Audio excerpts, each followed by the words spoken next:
susunod na programa ay rated PG. Ito ay nangangailangan ng patnubay at gabay ng magulang para sa mga batang manunood.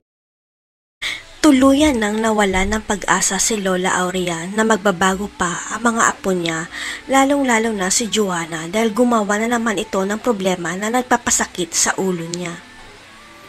Sa isip ni Lola Aurea, kung magpapatuloy pa ang pagiging pasaway ni Joanna, mas lalong lalala ang kondisyon niya dahil binantaan na siya ng doktor na may mild dementia siya.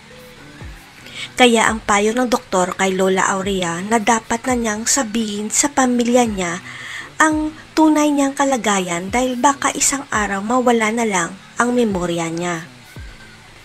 Pero hindi pa handa si Lola Aurea sapagkat hindi pa napapatunayan ng kambal na karapat-dapat silang pamanahan mula sa pinaghirapang ipundar na kumpanya ni Aurea.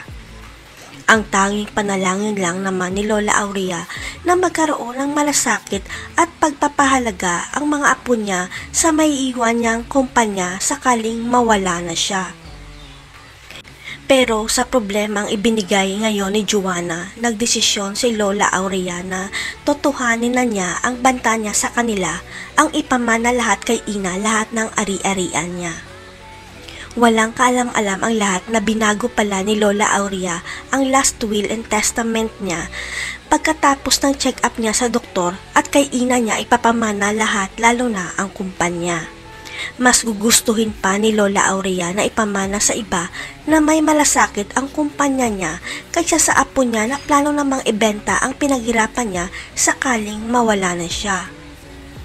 Kaya handa na si Lola Aurea na ilantad sa lahat na nakapagdesisyon na siya kung sino ang tagapagmana niya at sasabihin na rin niya sa lahat ang resulta ng check-up niya.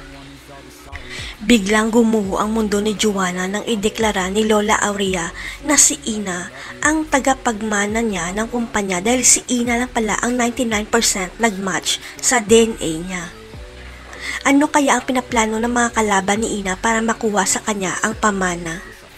Makukulong na kaya si Joanna dahil sasampahan siya ng kaso ng mga nabangga niya? Abangan.